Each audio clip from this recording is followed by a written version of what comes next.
En pleine crise énergétique, Célestat décide de faire des économies. Des élus du conseil municipal ont travaillé sur la question.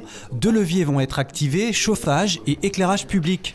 Il faut dire que les nouveaux tarifs du gaz et d'électricité font froid dans le dos.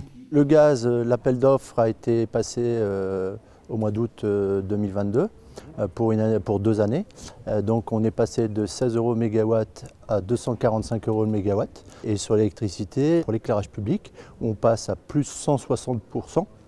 Et pour tout ce qui est bâtiment interne, là on est passé à quasiment 300% d'augmentation et ça c'est insurmontable et c'est bien pour ça qu'on a mis ce plan d'action en place. En prenant un certain nombre de mesures, la ville espère baisser sa facture énergétique de 10%.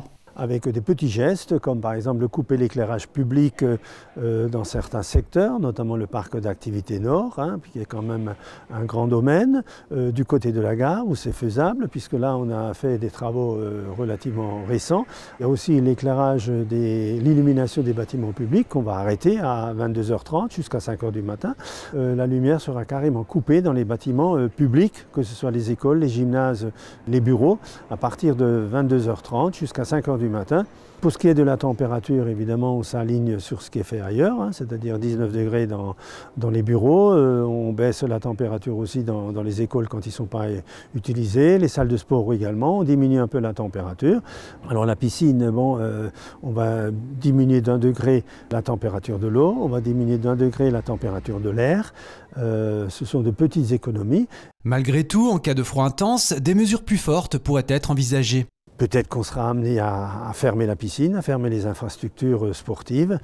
J'espère qu'on n'en arrivera pas là, mais bon, là, c'est au groupe de travail de réfléchir là-dessus, de faire des propositions avec les services, comment on peut le faire, mais ça, il faut que ce groupe de travail soit réactif, et puis nous ferons tout pour être réactifs aussi, pour pouvoir, j'allais dire, au quart de tour, prendre les décisions qui s'imposent. Et je souhaite aussi avoir la réaction de la population pour voir ce qu'ils en pensent, et pourquoi pas, qu'ils nous donnent des idées.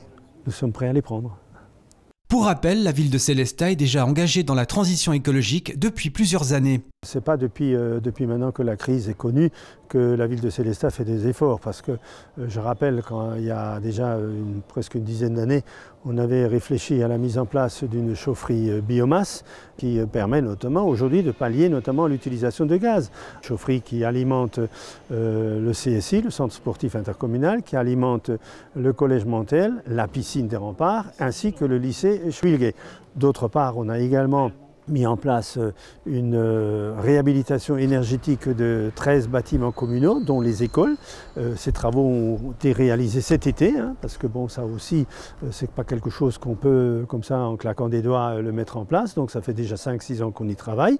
Dans les années à venir, Célestat entend aussi poursuivre le passage en LED de ses 3700 points lumineux. L'éclairage public représente aujourd'hui environ 35% de la facture électrique de la collectivité.